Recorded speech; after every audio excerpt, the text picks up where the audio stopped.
We are live with Brother Orison again. This is part 4 of church history and the priesthood. And this is from Brother Orison here's experience. Once again, Brother Orison lived through much of this time, and he lived this time that we're going to go over. We're going to start here right now. We just covered in the previous episode Rulon Allred's assassination and the transition of the priesthood keys from Rulon Allred to Gerald Sr. So if you want some more detail on those events, you feel free to check out part 3.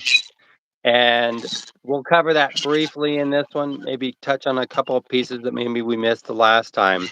But right now we're starting in 1977, and the Christ Church, the branch, recently formed. Christ Church, the branch, is now organizing, calling apostles to be part of the Quorum of the 12. The temple is going to be started to be built soon after this, and I'm going to turn it over to Brother Orson, and he's going to start filling us in on some of this history here. Good afternoon, brothers and sisters. Okay, a little variation here.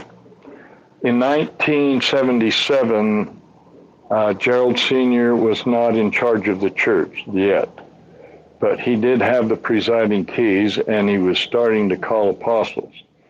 In 1978 is when Joseph Smith came to him and just making it very, very simple, saying that the church for many years keeps watering things down and changing them, and there's going to draw a line, not going to allow it to happen anymore.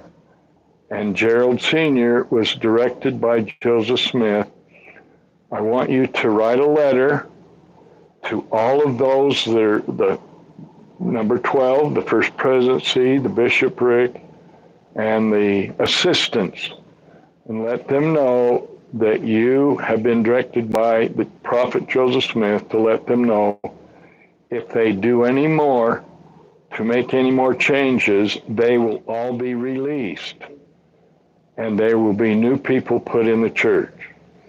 Okay, so that's in the future, but I'm clarifying it. So some of these apostles I'm talking about now got brought in before 1978.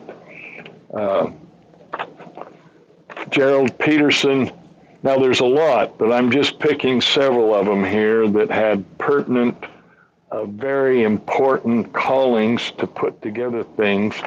Not that they didn't all in their own way have an assignment or accomplish things. But Gerald Peterson Jr. Now, here we're going to go back just a little bit before Gerald Peterson Jr. had thoroughly been converted.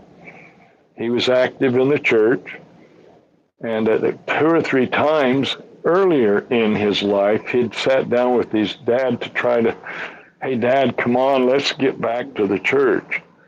But then gradually he realized, no, Dad's right, but now I've got a wife that I've got to see if I can teach. So he did start teaching. And on a particular day, and I don't remember what day this was, but it was before Gerald Sr. had received the keys, but was at the very latter period of time. Gerald Sr.'s first wife, and he had 12, but the very first wife was getting very, very sick to the point that it was feared she was going to die. And Gerald Sr., of course, is very stressed. He's given her blessings, but nothing seems to be taking place. Whereupon Gerald Peterson Jr. receives a revelation. The Lord's telling me, you've got to go help your father. There's a lot of things you need to do in the future, but immediately I want you to go to your father and help him bless your mother. that she will be healed. And so he comes and he's a little bit, wow, the Lord really gave me the word here. So Dad, I'm here to help give a blessing to Mom. And so they did, and she got better. And then he was told, in the near future, you're going to be having to help financially. Now, he, in this period of time, became acquainted with Rulon, obviously, because part of his testimony had to do with Rulon. Plural marriage, there's 450,000, I'm making up that number, polygamists, but there's only one that holds the keys. And he's still in the mother church. He's converted. He's trying to make a transition. He's trying to teach his wife. His wife's not at all happy about it. One day, Gerald Jr., Gerald Sr., and Rulon are all together. And Brother Rulon says to Jerry, Jerry, dear brother, you've got to wear the right garments. I'm giving you an assignment right now to get the right garments on. The ones you're wearing have no power at all. You've got to get the right ones. So he immediately changed. And of course, his wife didn't like that. There's times that she tried to scratch him, and it was not a happy time for him. Anyway, but eventually she decides to divorce him, cut the strings, get it over with. Whereupon... And we're talking about Gerald Peterson Jr.? Jr., yes. Jr. Yes. And we're I wanted to talking clarify. We're talking about 1977, 1976, right in that era. Once again, Rulon's still alive, so we're still haven't got to the 77 May when he got killed. At this point, once again, keep in mind we had Paquin didn't exist, but then the offer came to have Paquin, which is a piece of property in southern Utah, that was traded for one of Gerald's wives, the property that was up in northwest Salt Lake. And really refreshing it quickly, it was presented Gerald Sr. by the owner, Seth Nelson, which he was an independent polygamist. And so he wanted to sell this property. Gerald Sr. says, okay, I'll present it to my file leader, Rulon. Rulon says, go get it. And there was a lot of information that we picked up. When it all got back to him, he said, okay, the Lord wants you to have it, get it. And I'm going to get the council. I'm going to ask the council to help fund it. They didn't want to do it. So then he come back and he says, don't give any more tithing to Owen. You keep your tithing and develop that. The Lord wants that developed. So now Jerry's going through a divorce, and he ends up going into Beach, North Dakota. A doctor that he eventually converted to the fullness opened the door for him to come up there. And of course, it was very lucrative money. It was very hazardous. He had his own plane, so he'd fly, and the other doctor had his own plane. And so there's many times when I was at Paquin that Grandpa would be on the phone with me. I'd go out to the Brill Junction phone booth and call him. And he'd say, well, I can get you $800 this week, see where it can go. And the next week, okay, I can give you $1,500. Here's what we need to do. Here's the things we need to do. Anyway, now Gerald Jr. ended up finally coming back from North Dakota, and he became a doctor over in Tonopah, Nevada, which is much, much closer and much, much warmer. Not that it's a haven, but it's warmer in North Dakota. And I was called to go over and help him for a period of time prior to Gerald Sr. dying, So we're still in 77 and 78. And Gerald Sr. had been told by the Lord, I now want you to close your business down, and I want you to become a full-time prophet. Whether it's regulating what takes place at Paquin, whether it's calling more apostles, setting things apart, overseeing and putting together, because there ended up being like 2 more united orders that were eventually put together besides Paquin. So a lot of financial burden fell on him, Gerald Jr. But of course, by this time, once again, he's divorced. He has a new wife that's a long story, but a new wife that he had gradually converted that had been a secretary with him in Beach, Colorado. Then once again, they moved to Tonopah. But numerous times, because of the financial demand, and of course, keep in mind that the council would not give any money. Of course, we're talking back and forth, 2 months, 3 months, 6 months, and back and forth. But not that Jerry wanted to work 18 days in a row, but he would work several weeks, the regular time, plus he would offer to do emergency room on the weekends, and which sometimes would be 3 hours, sometimes would be 4. But he would try to go, and this is before Gerald Sr. died, several years before, and after he got converted, he would come to Paquin and figure he had 3 days, and then he had to go back and face 18 days of work again. He burned himself out. He worked very hard. He paid all the bills, and not very many people realize that. But the benefit of that is Gerald Peterson was so proselyting that he brought many, many people into the work. Of course, he converted a number of people that helped, and one of those people was Boy Adams, and the other was Waldo Harris. And Boy Adams was an apostle that he had become concerned about things probably 10 years before he had anything to do with the fullness, other than investigating the principles. And he's kind of a lawyer. He wasn't the kind that gets thus saith the Lord, but he's the kind that, just for example, he read the Journal of Discourses completely through, totally, twice.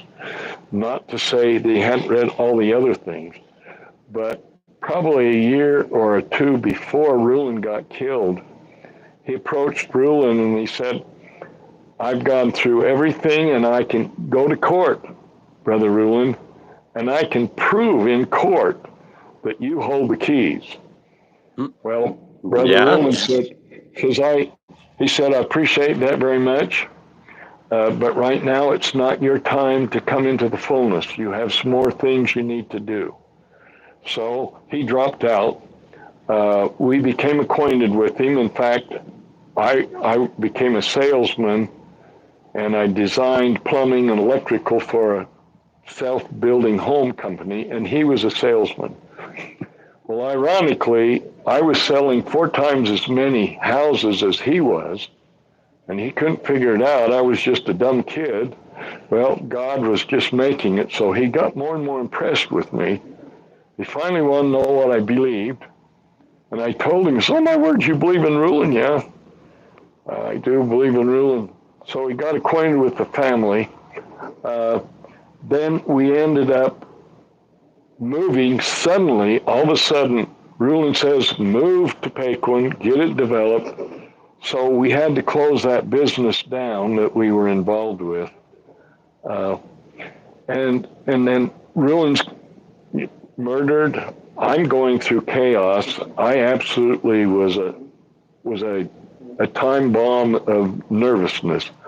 Now, if I would have been a drinker, I would have been drunk every day, but I wasn't a drinker because when Rulon got killed, it pulled the rug out from under me.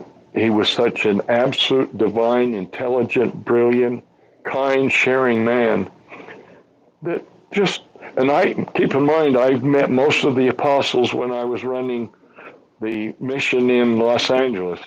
But he was just a wonderful man and a gorgeous man. Anyway, I totally lost track where I went. Help me.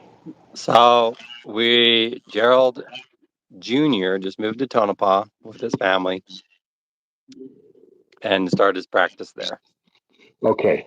Now his family means some of the kids because he's gone through a divorce, and with his new wife. I'm going to drop back just one of the very first people in 1977 when Gerald Sr. was putting ads in the paper, and they were called Flash, Flash, Flash.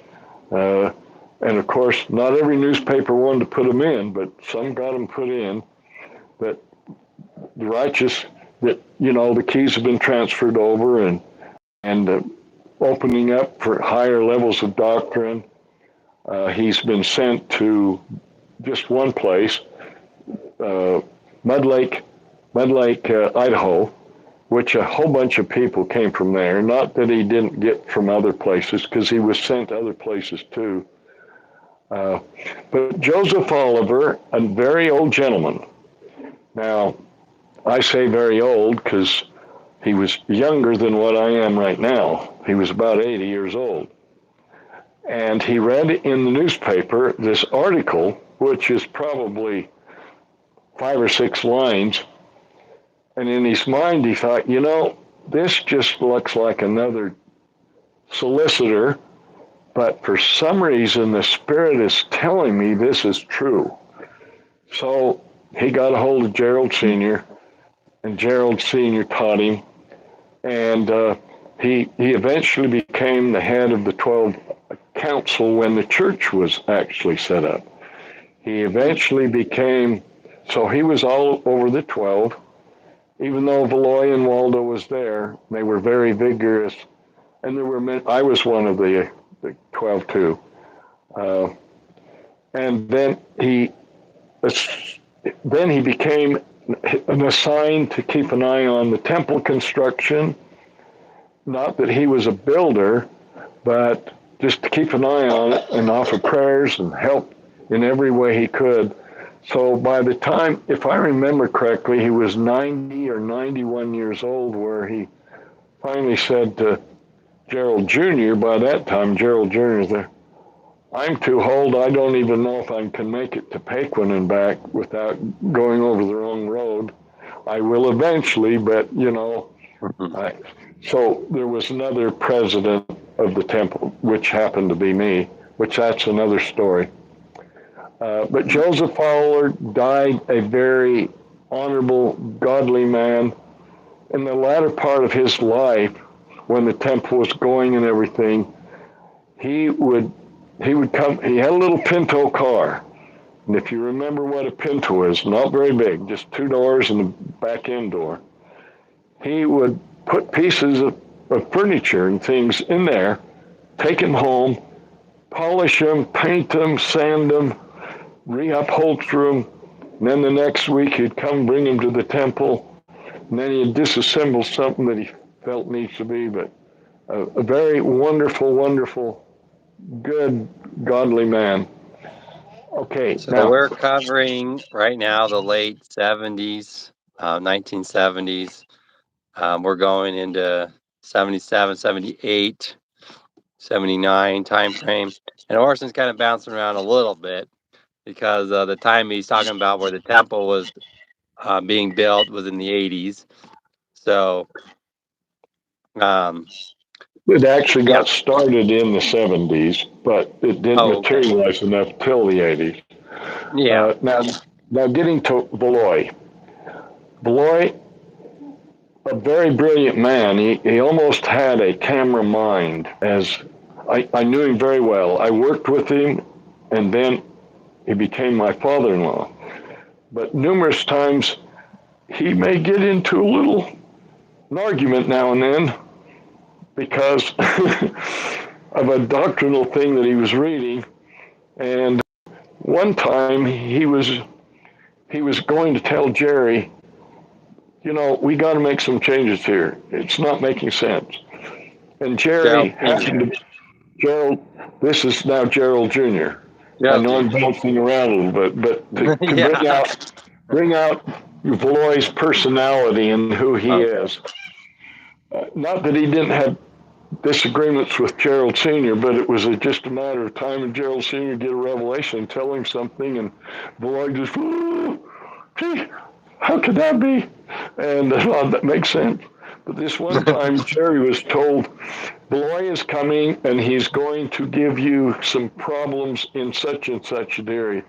And the Spirit told Jerry, look in such and such area of the DNC and get it all read, because he's going to be here in a little while. And so he did. And Valois came in and said, Jerry, I've got to talk to you. So Jerry, okay, go for it. And so he's presenting all his, and then Jerry says, well, I want you to read this, this, and this. The Lord 2 hours ago told me to have this prepared for you. And Valois just, oh my word, yeah, that makes sense. Anyway, he got cancer. He didn't know it at the time. And I took him to see Jerry. He lived in St. George then. And I had to put him in a pickup with a mattress because he was in so much pain. Jerry examined him. He said, told me confidentially, I'm pretty sure he's got cancer. He'd been in the military. Have him go to Vegas, the military hospital, or Salt Lake. So then they determined yes. And now he's getting in more and more and more pain. And I would visit him numerous times. I loved him. I knew him.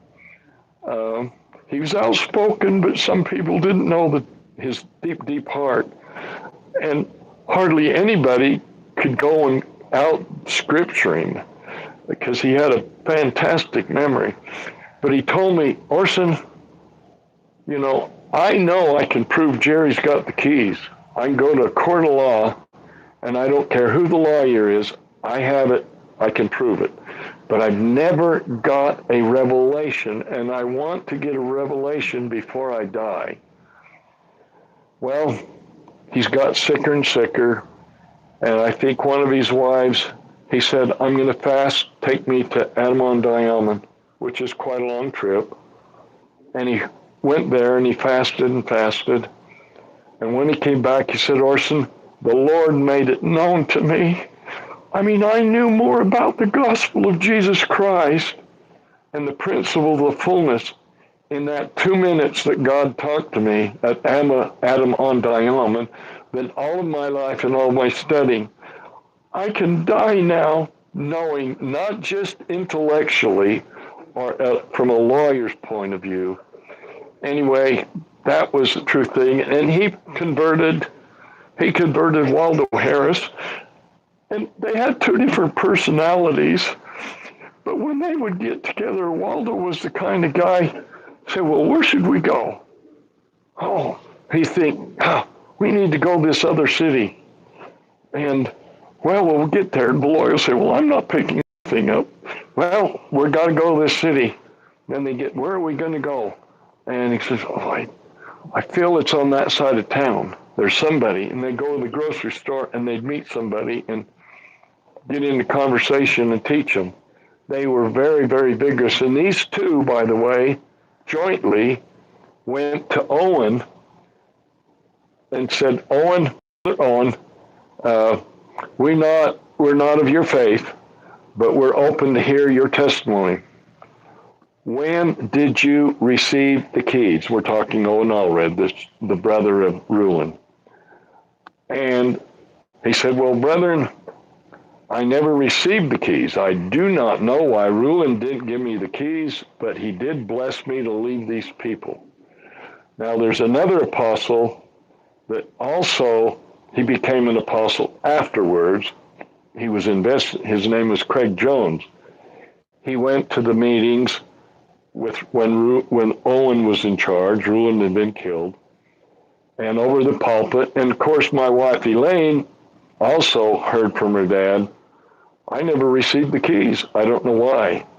And of course, the reason why is because the keys had been given to Gerald Sr., which we'll jump back into in a little while again.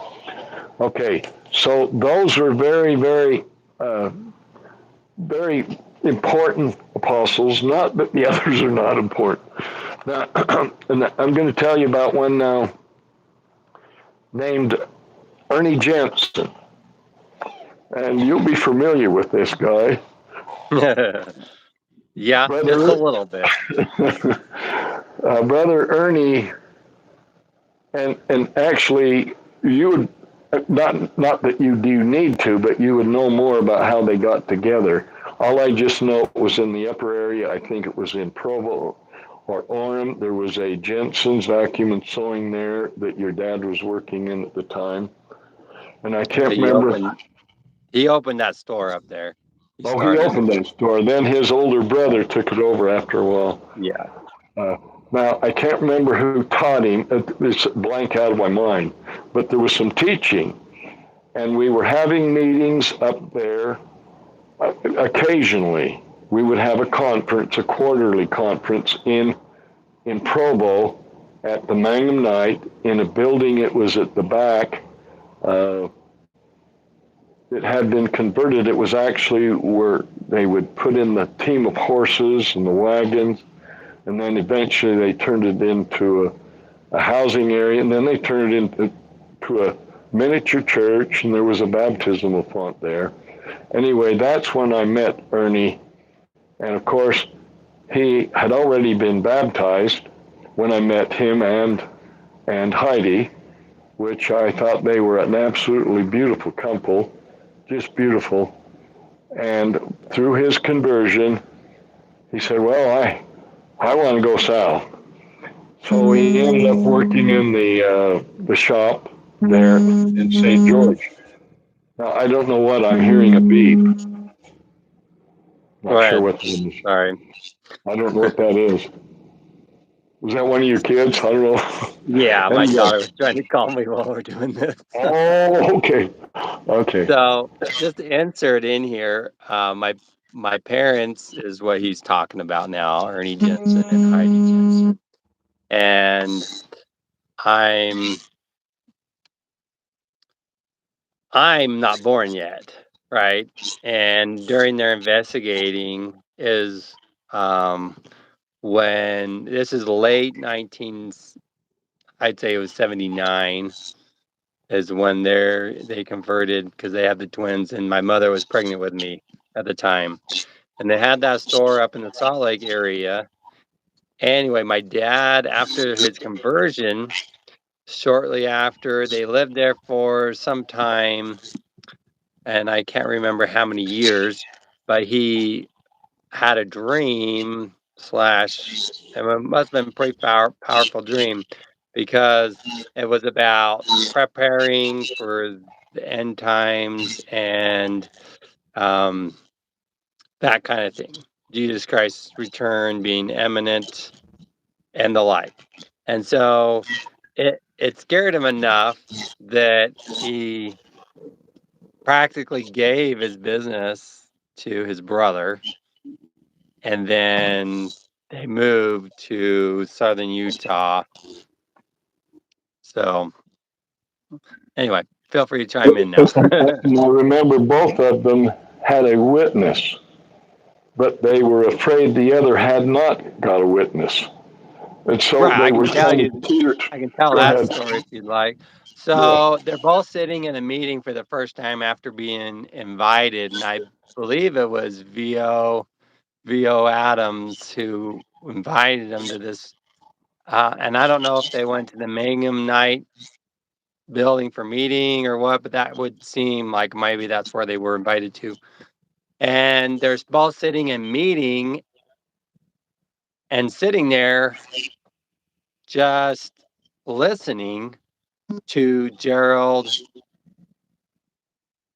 Peterson Sr. And they're just listening, and the Spirit is just speaking to both of them. They both don't know what the other's thinking at the time, right? Because they're both just listening, and the spirit's telling them that this man is speaking the truth, and they're both. So my dad's like, I don't know what I'm gonna tell Heidi because if this is true, like my dad and my mom's LDS, my brothers and all my family's LDS, this would be totally life changing. And my mom's sitting next to him thinking, this is true. The spirit is telling me that this is true. How am I going to tell Ernie? Because all my family's LDS, my parents and aunts or uncles, whatever, all basically they just came from LDS backgrounds. And so later on, it comes out when they had a little motorhome they were living in at the time, and they went into this uh, got time to sit down, and then once the ice was broken, right? Hey, I felt the spirit's telling me it's true. They end up being completely elated because they didn't know how the other person was going to react, but they both received the same testimony in the same meeting that the spirit's telling me that the Gerald Sr had the priesthood, and the spirit was telling him that it was true. Praise the Lord. Amen. Uh, you, Ernie was a very prolific missionary, and he wasn't just a missionary for the fullness, but anybody at any level that didn't have a testimony of God or Jesus, he'd give them the word and bear witness to them. And not everybody's supposed to be in the fullness. Not everyone wants to be a God. It's not an easy assignment to become a God, because that's what it all boils down to. But if somebody was in a Jehovah's Witness level, and you think, well, they'd be better to be a Catholic than a Jehovah's Witness. Well, I'll help them. Now, I make that up. I don't want to offend Catholics or Jehovah's Witnesses here. But he would help everyone and bear witness, and he made a lot of people take stock of things, besides, absolutely bringing people into the fullness. Uh, he had his ups and downs financially, and because some people don't know this, but as far as 50 of the most prominent salespeople, not just in the United States, but in the world, Ernie was one of those that sold sewing machines and vacuums, and he was winning many trips and awards and going to these different things. And then comes a time everything fell apart and he didn't have anything for a while. But he had that faith in Christ. Well, I'm doing what God wants, and it's falling to pieces. Round the corner, it's going to open up. And I remember that happening numerous times. And he helped a lot. The home that he started living in at Paquin was in southeastern St. George, and we had a tractor. I'm talking a semi tractor, but it didn't have a ball on it for pulling a mobile home. And he said, "Hey, I'll pay for it. I'll pay for it. Get that on there." And so it was either me or Abraham or both of us that worked together to get that mobile home moved out to Paquin. He was one of the first ones, and Heidi, to come into Paquin and live that wasn't from the original gathering of people that came out of northern Utah, Salt Lake, Sandy, from the Allred organization. Okay. Yeah, and I lived in that house as a little boy. Grew up, and so the time as a young man growing up on Paquin, is very it's I'm very fond of those memories as a young child. I felt a lot of peace. I felt that it was just a great life. I mean, as a kid, like what else do you know? But looking back, I can just go, that was really just something that how many people have that opportunity to have that experience growing up? It was just so far away. Our power was like there was like a generator they would turn on, and we would have power for maybe like 2 hours in the afternoon. And of course, mom's, "Oh, quick vacuum. Oh, quick do some wash.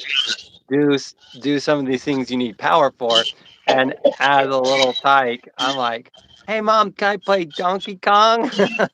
on the thing and stuff, because you can't do any of that otherwise. And dad would play with us just and visit with us. And those are just some really fond memories. And of course, all the other time you're just forced to go play with the lizards outside in the field or whatever, because there was just a very it scaled back. The lifestyle was very, because right now, you have TV, you have entertainment, you have all these things different going on, where it was just so, I'm looking for the right word, but it was quiet.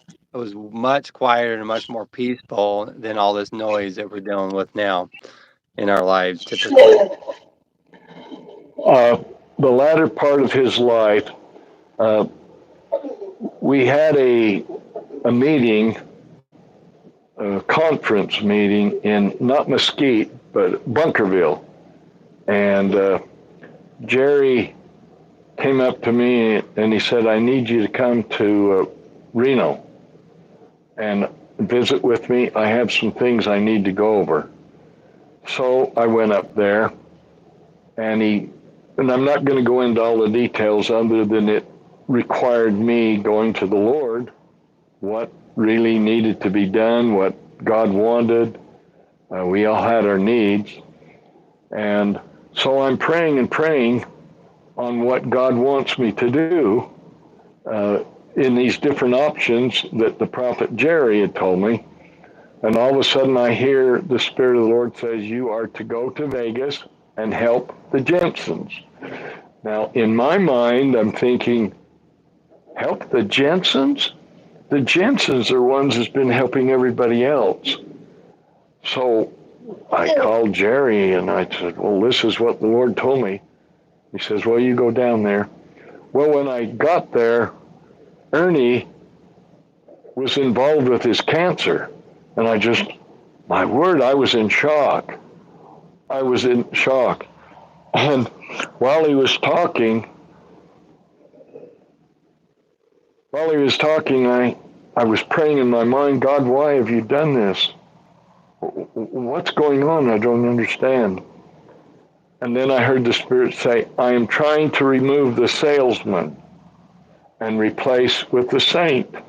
Now, not everyone's going to understand what that means, because we hear Church of Jesus Christ of Latter-day Saints. But God was trying to reach a point and purify him that he would be on a much, much higher level. And I'm talking a very, very higher level. And well, then I moved, not all my family, but I moved some of my family there, and I had family helping him with his teaching and helping him take care of some of his kids. Of course, they helped us too, but I thought, wow, this is amazing. But as years went by, your dad, Gerald, Ernie, never, ever stopped declaring, "I know where Jesus Christ's keys are. I know him and I thank God for it." He went through a lot of pain, and the very last, maybe 2 days before he died, I was with him with several of his children. They thought he was going to die about 5 times in about a 3-year period, but he just kept going on and on.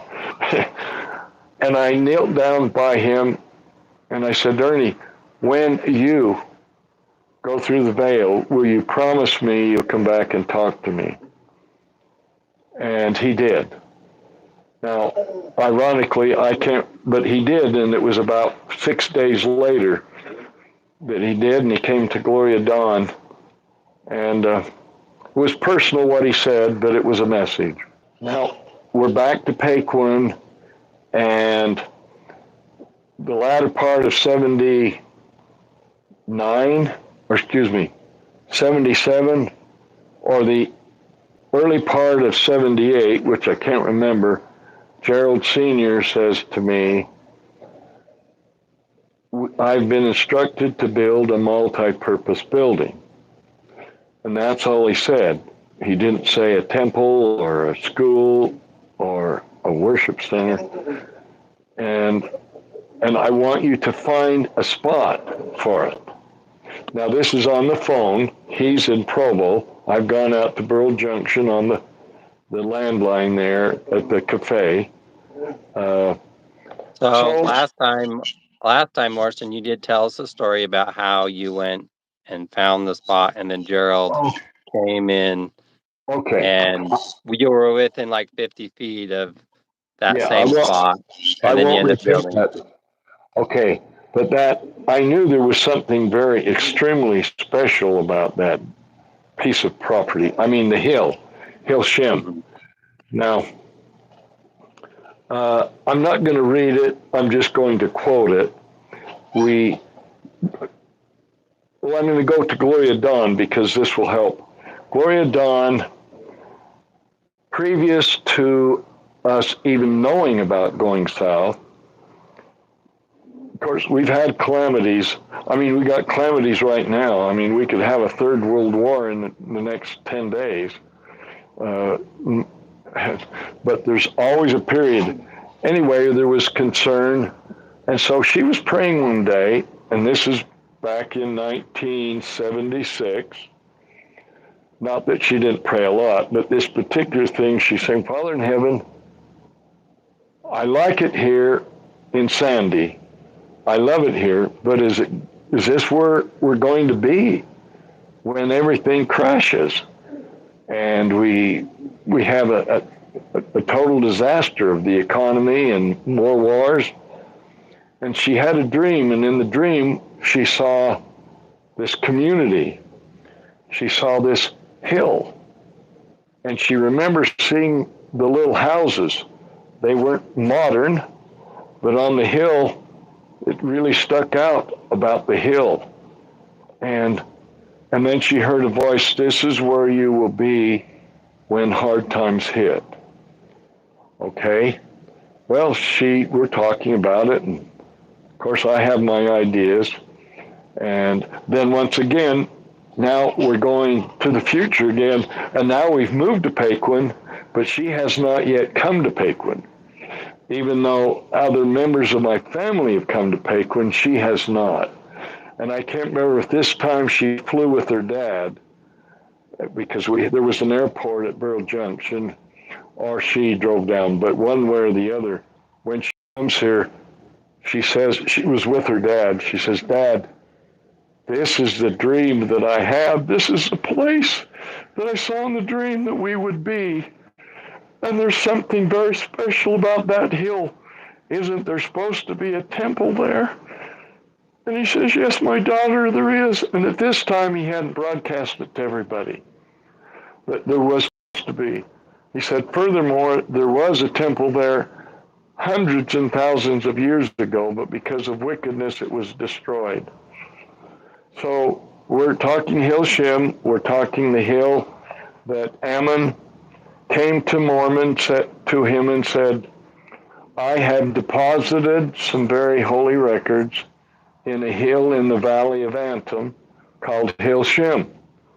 And when you become 24 years old, you are to go get those records, not all of them, but a certain portion of those records, and you're to start recording everything. Well, this happens to be the hill we're talking about, why it's very special. Now, Gloria Dawn at one time, knowing it was very special, of course, many found out as we moved here, we lived here, they wanted to go up on Hill Shem. And of course, Gerald Sr. said, you know, when you go up on Hill Shem, don't go up there being silly. Go up there very serious, because this is not just an ordinary hill. It's a very special hill. There's been problems here. in the past, but we have cleaned and cleansed and purified it for the future because it has a future calling. It hasn't ended.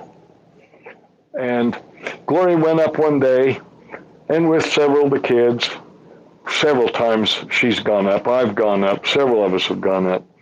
But this one day she was up there by herself praying, and she saw a rock box, the top of it in the ground, where she could tell this is been chiseled out as a special covering for a rock box of some sort. So, wow. So she makes note where it's at, and she comes down, and I think one of my other wives, Jane, I think it was, she says, "You got to come up with me. I want to show you something." Well, she couldn't find it. Well, David Peterson, which that is Gerald Sr.'s son, when he was about 10 or 11, he was on Hill Shim, and he finds this box made out of rock. Now, it's not sitting up on the surface, but it's sitting so that you're only seeing the very edge of it.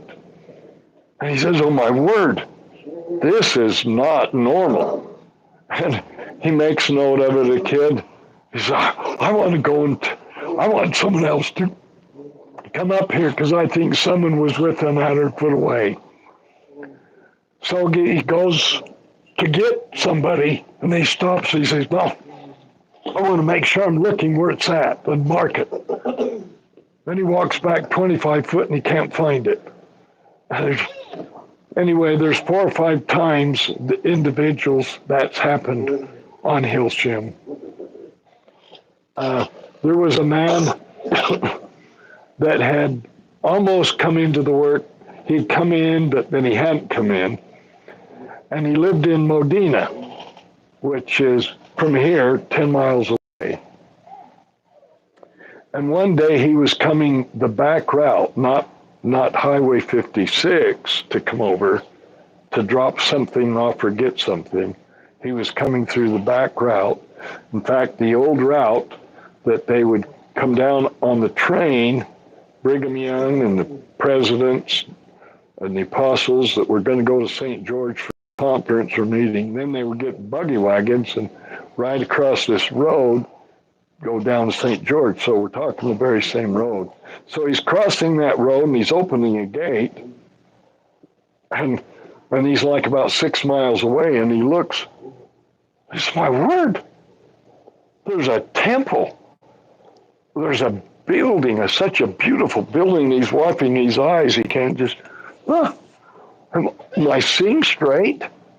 Anyway, he goes through the gate, closes it, and drives more to go to the next gate. So now he's probably only 4 miles away, and he's still seeing it. He's just, how in the world did they build that? That wasn't there last week. Anyway, by the time he got to the next gate, it disappeared. He didn't see it. Anyway, Gerald Peterson said that there'd been a number of peoples that had a vision of the past, that we're not talking about the temple that's existing now, that's just a symbology of the one that was there back at the time of the Jaredites, that eventually, because of wickedness, it got destroyed. So this hill is not just a regular hill. It's a very, very special hill. I'm going to go. Let's see. I've talked about Gloria coming down and seeing that going up. There were several other manifestations, which I'm not going to go into. As time goes on, Gerald Sr. is now told to teach people how to become more pure. Not just, I'm a good Christian, not that that's bad, but you are to be a sanctified Christian. And rules and regulations And during that period of time, he received the right to translate a portion of the sealed portion of the Book of Mormon. And in that sealed portion of the Book of Mormon, it talks more about this hill, and that this hill and this area is going to be very prominent all the way through the millennium, and that God wants it to be watched over and protected and taken care of. Now, when I became a temple president one time, and I would go to the temple here at Paquin, because there's been 3 temples. And this one particular day, it was a temple session day, and I went up early to pray so that I would be guided and directed to know what to say and how to lead, not just to go through the book, but have inspiration. And while I was praying, I heard the Spirit say, "My son, in the past, Paquin has been redeemed by blood. In the future, it must be redeemed by virtue." Now, if you analyze that word and you study that word, you realize that is the highest level of intelligence, to be able to see everything of its divinity, whether it's a rattlesnake, whether it's a giraffe, whether it's a kangaroo or a piece of sagebrush. Everything has its divinity. The human body has a divinity. And some people, gee, I got an aching back and toothache, and it doesn't seem very divine to me. Well, it is. We reach to a higher level of intelligence.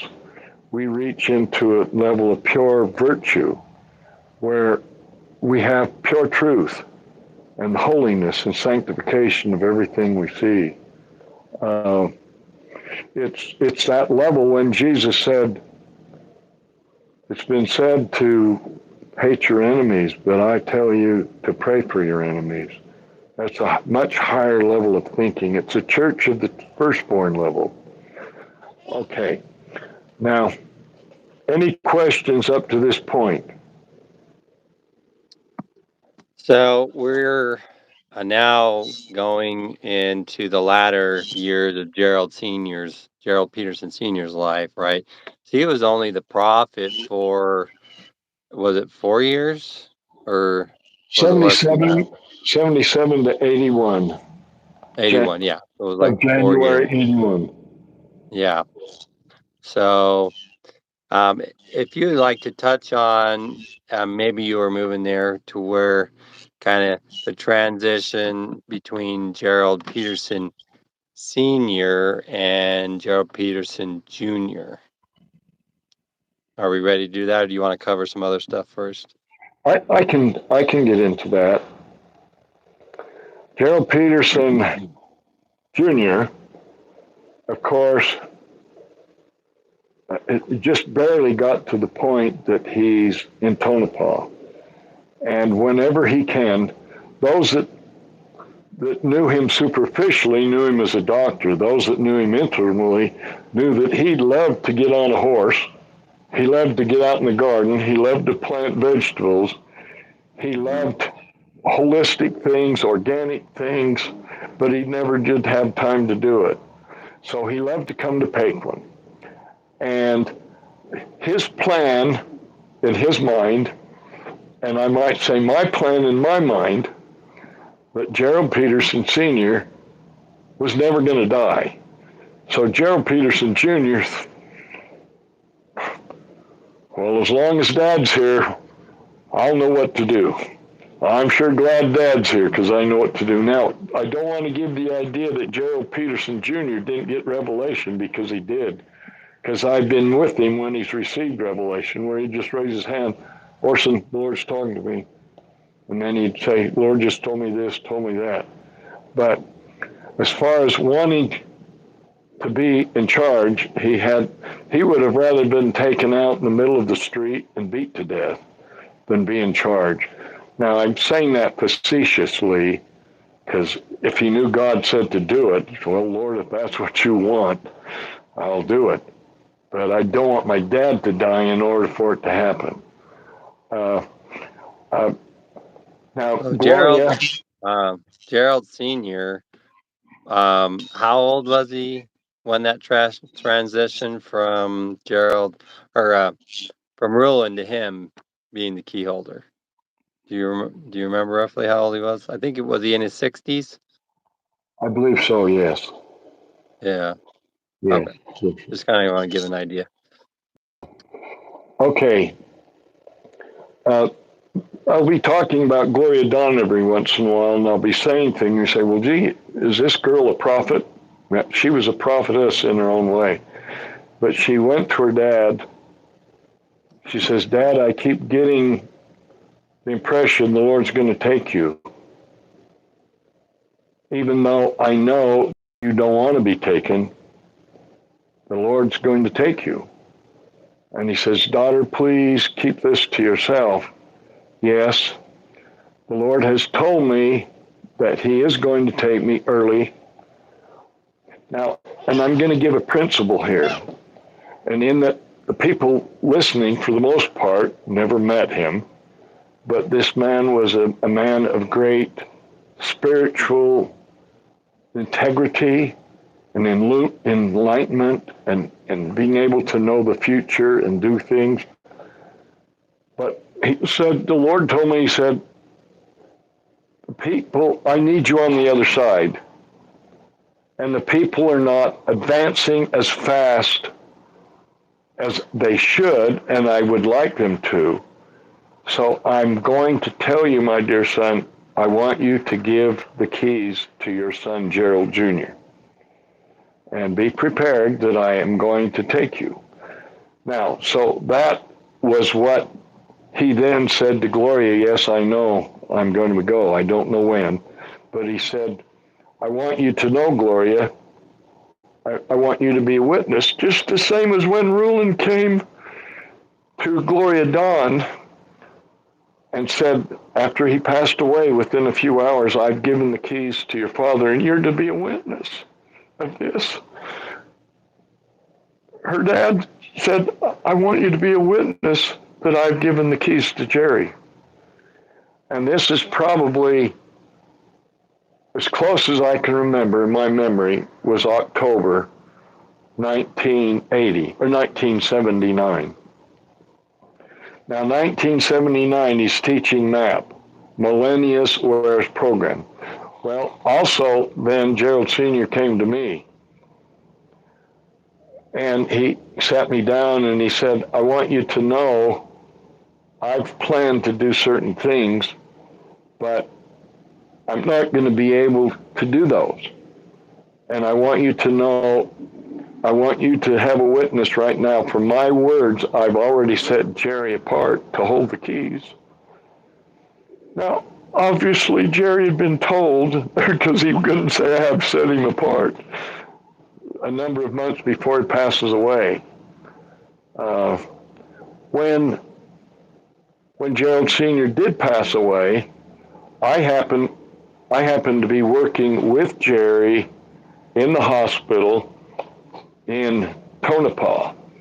There's a part of this that we haven't got into, but there was many times there was threats to be killed. And it wasn't always the LeBarons, but too often it was the LeBarons. Even though the LeBarons by this time had been caught up, and Ervil, he'd either died or he was in jail. I can't remember, but it didn't mean there wasn't others that followed him or other like people. And so part of the reason that I was asked to go to Tonopah was to be a bodyguard, which meant I had to work with Jerry, which meant I had to be trained in some of the things there. And nothing happened at this point. There wasn't anything happen. But I was working with him the day, and all of a sudden, well, his dad came from Paquin to Tonopah with the idea that he was going to deliver Gloria Dawn's baby, which was named John. And when he got there, Jerry said, "Dad, there's no way you're going to deliver her baby. I'm afraid you're going to pass out just walking over there. So just," and I couldn't comprehend that he was going to go. It didn't register with me. And I went to meeting one night, and I think John had been born, but was just within 3 or 4 days, or it was just 2 or 3 days before he was born. And I sat down with Grandpa, and Grandpa said, "God is good. Orson, I want you to know God is good. God is very, very good." And I knew that he had had visitors from through the veil, and that he would talk to them. And I knew that at Hill Shim, he'd gone up on Hill Shim numerous times and had visitors visiting up on top of Hill Shim, which if Gloria could talk, she had a witness of several of these things. Well, he's in the hospital now, got moved in the hospital, and I thought, why is he in the hospital? And Jerry says he's not doing good, and I just do not know why. It's going beyond me. And Jerry is probably one of the smartest doctors I've ever met in my life. I mean, they're specialists that may know a lot, but he knew more about more things than almost any doctor I've ever met. And he was befuddled. I don't know what's going on. And then he got called to the emergency room. He said, "Orson, could you help Dad?" Because he had to finish completing something. And Grandpa was very, very fatigued and almost incoherent. And then suddenly he raised up and he called me by name. "Thank you. I couldn't have done it without you." And I thought that was his way of saying goodbye. And then he dropped again. Well, by this time, I knew something was really crazy. Well, by that night, Jerry's saying, "I don't know what's going on. I can't figure it out." Well, bottom line is God is saying, "No, I'm taking him now." And he ended up going to Vegas. I had to get my driver's license renewed. And it's right at the very time that he's going to Vegas, and he dies at Vegas. And I'm depressed all over again. I went through Rulon, and went through a daughter, and now I'm going through Grandpa, and Grandpa was like a father to me. He was the kind of man, his IQ was so high that he could talk with anybody on any subject, and I'm talking about subject, atomic energy, or legal things, or medical things, or horticulturist things, or aviation. And yet, when he decided he could talk down to a level, on your level, and he made you feel worthwhile, that this man would be kind enough to talk to me on my level and help me understand things. And, well, so I find out he passed away. And of course, Gerald Jr. is not happy about this. Nobody's happy about this. But God has a plan, and when God has a plan, it's got to be. Anyway, Jerry asked me to come with him, and he says, "Orson, I've been in Dakota, and I've been in Tonopah when 90% of all of these meetings have taken place. And I've just been doing what I could from remote, but there's so much I don't know about different people or who's who in the zoo." That was a saying, by the way, that Jerry would always say, "Who's who in the zoo?" And you got to fill me in. Who did this and who did that and who was the one, who's in charge of this. So we spent a lot of time going over things. And once again, if I'd been a drinking man, I would have never got sober. But I'm not a drinking man because it Well, was so it's a good depressing thing. to me. So depressing to me. And then Jerry said, "Well, I've got to get a meeting. I'm going to get hold of Joseph Oliver because he was in charge of the Council of 12, and get all the apostles together. I'm going to get the first presidents together, and of course, I was in the first presidency at that time. I'm losing track of time. And he said, I want the show of hands of all you brethren that have a revelation who holds the keys." And there was a brother there by the Roger Martin that was one of the apostles. But all the brethren says, "Well, I have a witness. I have a witness that you hold the keys."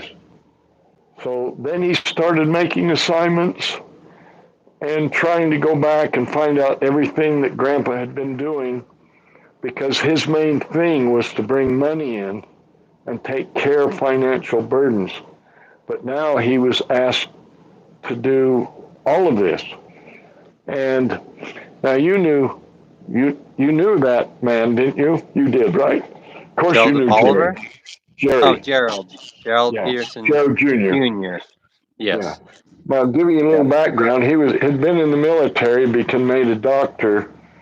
One time he was asked by a high-ranking military man, "I want you to perform an abortion on my wife."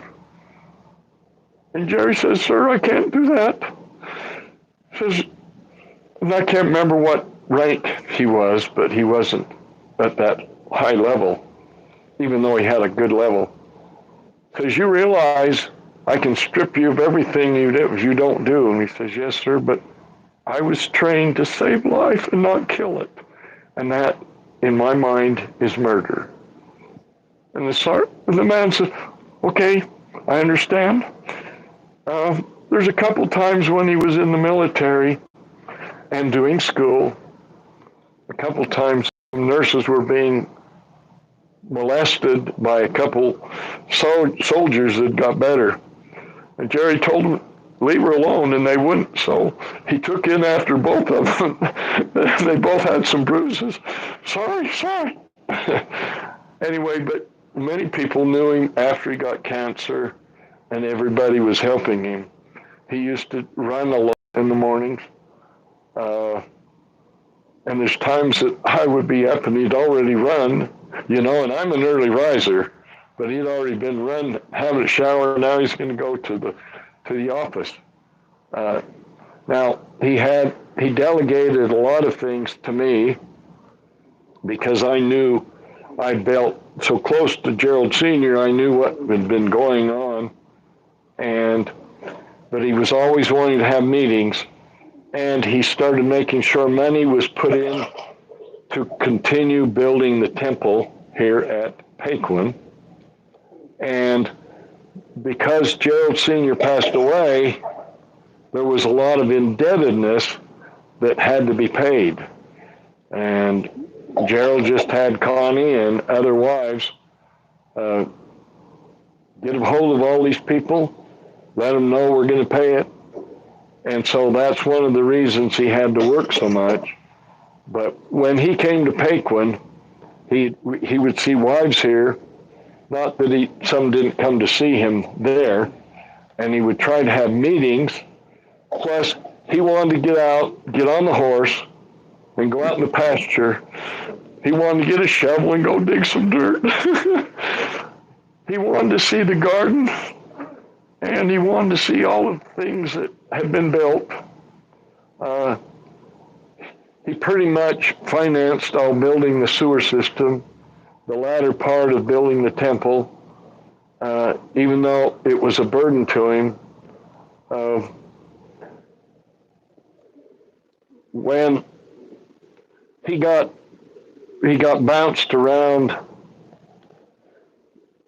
there at Tonopah when he was a doctor, and I was with him, and I had a wife there with me, I had a daughter there with me, plus his wife Connie was working in that hospital. We were all working in the hospital, and we got accused of having a dynasty.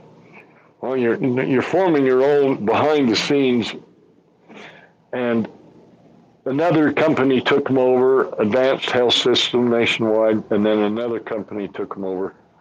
So we ended up having to go to Arizona.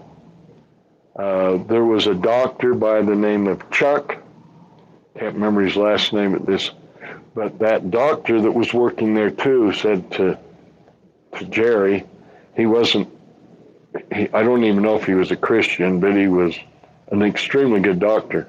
Says, hey, we can go down there and we can have an instant people there, because the doctors, they just took up and left. They died. I can't remember what it was. So we went down there, and he bought a house, and I worked with him 4 hours. Then I did electrical work. And then once again, about every 3 weeks, he would come up and he would have meetings in Paquin. And he loved to go up and walk through the temple and to go up there and pray. I remember the day that the temple was dedicated. Now, there were several segments of dedication, a font, and then the next floor, and then finally the celestial room, when that was dedicated. And he had not all of his wives, but he had a number of his wives up there with him when the dedication, and we had loudspeakers. It spoke through all 3 floors. And all of a sudden, I heard a choir singing. And I thought, wow, I'm hearing a choir sing. Now, it wasn't when he was doing the dedication. It was after the dedication had completed. But I heard a choir. And I could tell it wasn't us. And there was several others that could hear the choir. Gloria Dawn could hear the choir. Koya could hear the choir. And it was very, very uplifting. And that was at the time of the actual final dedication of the temple. Now,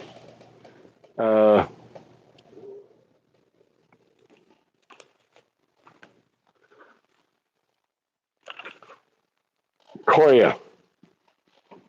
Now we're going back to 77 or 78. Okay.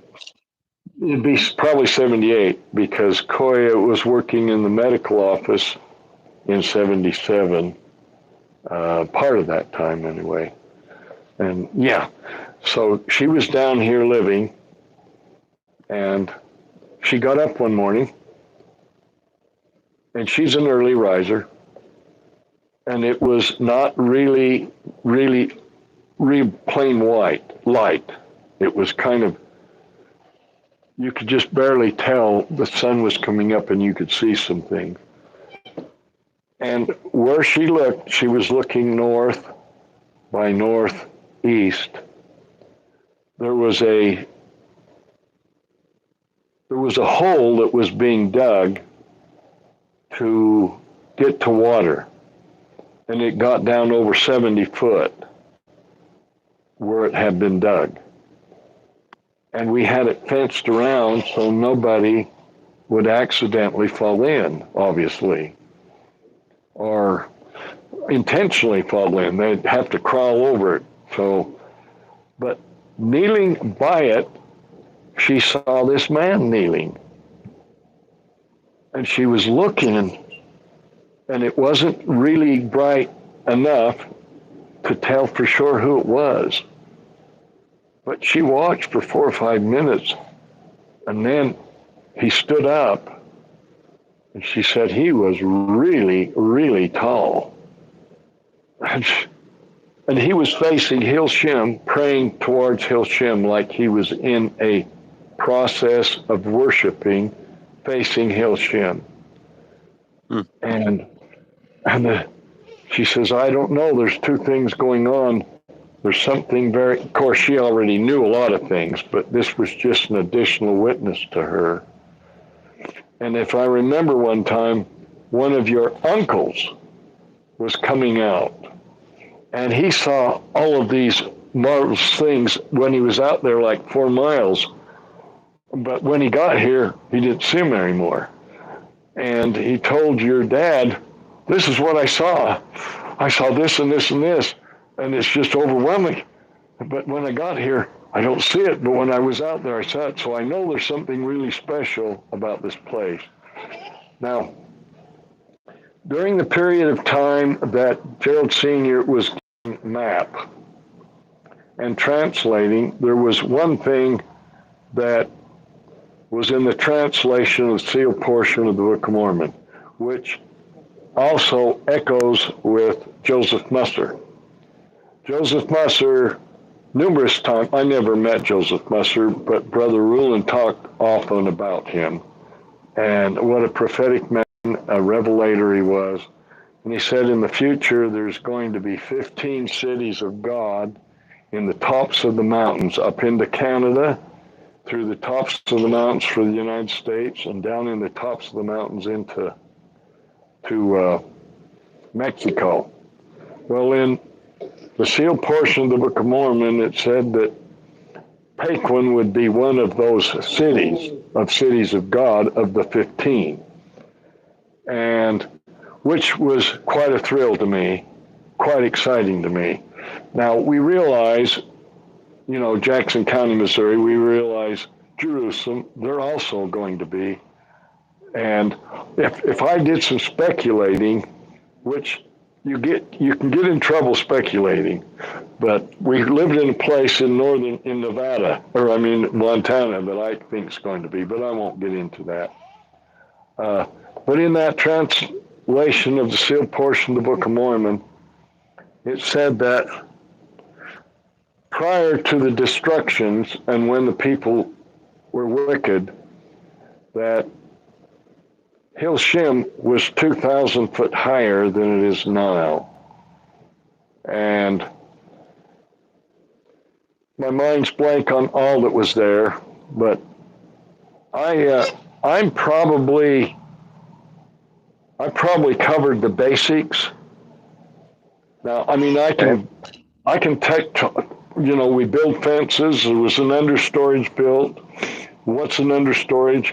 Well, an understorage is we dig 2 different lakes, 100 foot long, basically 8 foot wide, put a roof over it out of old lumber, and we called it an understorage. And we could bring milk there in the middle of the summer from whether Cedar or St. George, come in jugs. We'd get a gallon at a time. We'd get the raw or the organic. And I could take it down there in burlap sacks, have it down there, and the temperature would keep that good. By the 5th day, it would go bad. And we could have things when there's times that it got 15 degrees below zero here, we'd have things down there they would never bother.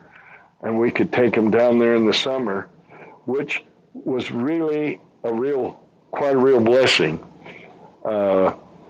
It saved us a lot. Now, once again, we got all the lumber from that were throwaway, not all, but probably 60% of the lumber that built it, we got it out of a lumber mill at Panguitch, Utah.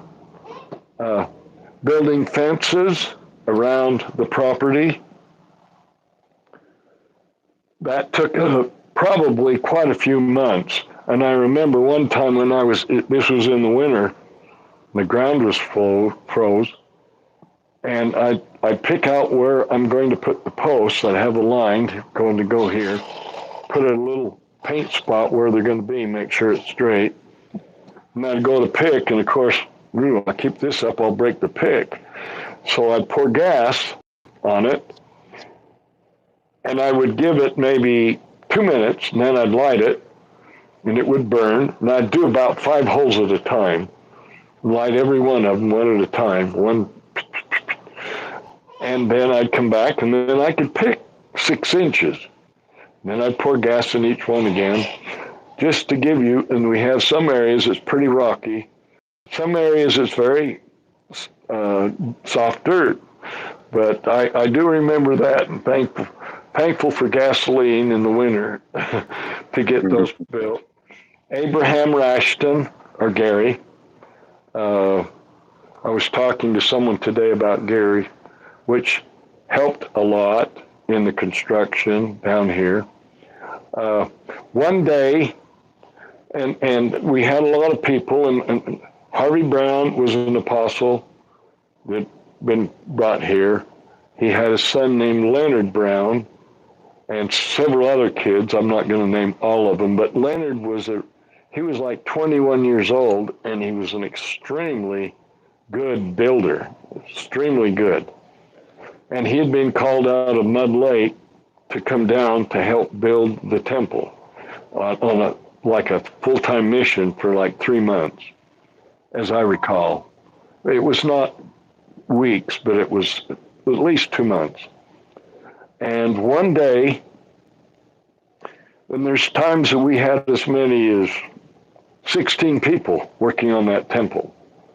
And there's times we only had 2 people working on that temple, but this particular day, and I was in charge of trying to keep track because there was gardens, there was fencing, there was sewers being worked, but there was that being worked, and Leonard was on that with 2 or 3 other brethren at that particular time of day.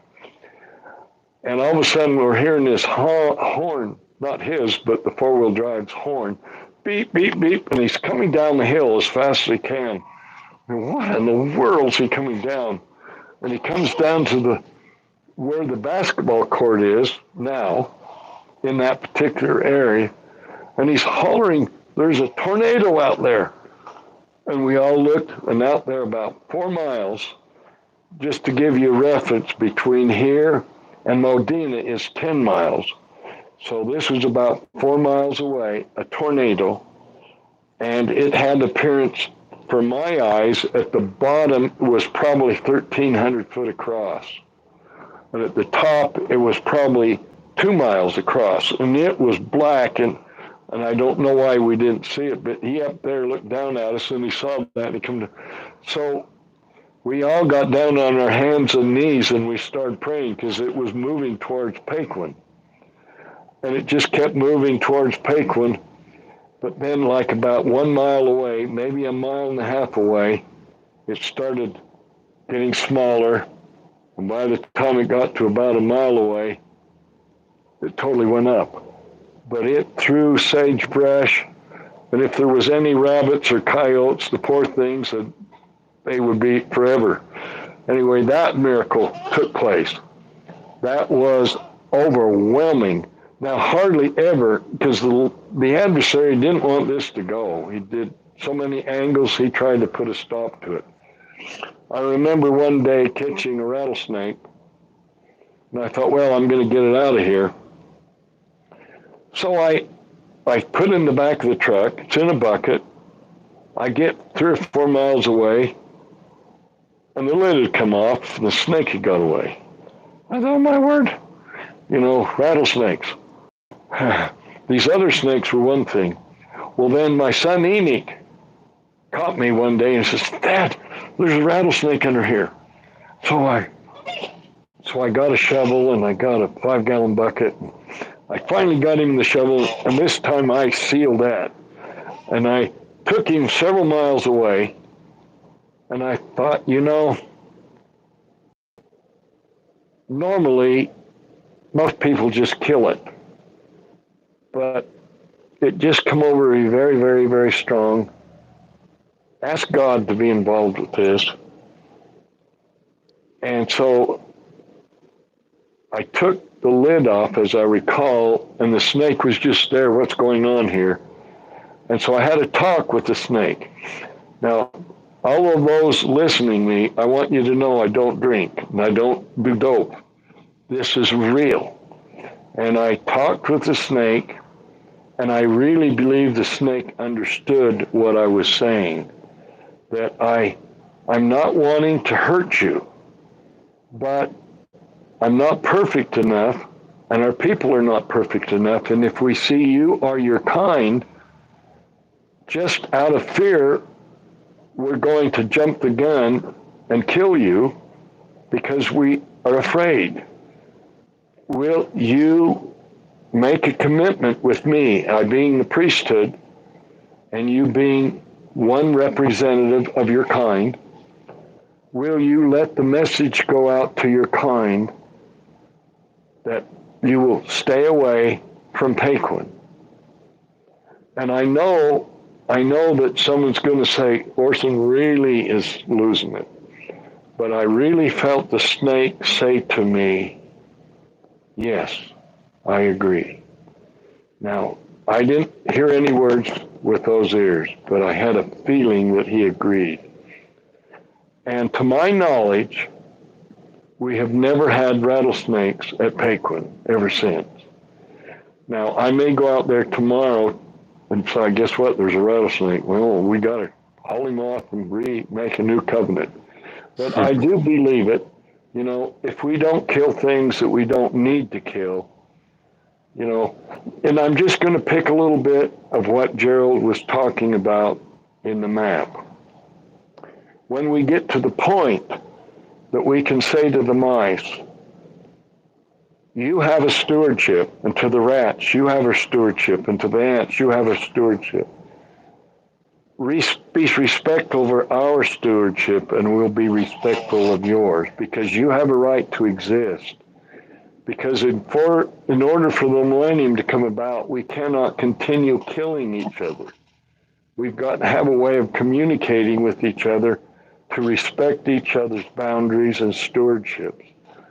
Now, in my mind, I got a picture from what Gerald Peterson was saying. I'm not telling you he said the exact words, but if he raised his arms to the square and he commanded, okay, all the ants come and listen, let's have we're going to make it possible over here where all the ants can have their ant hills.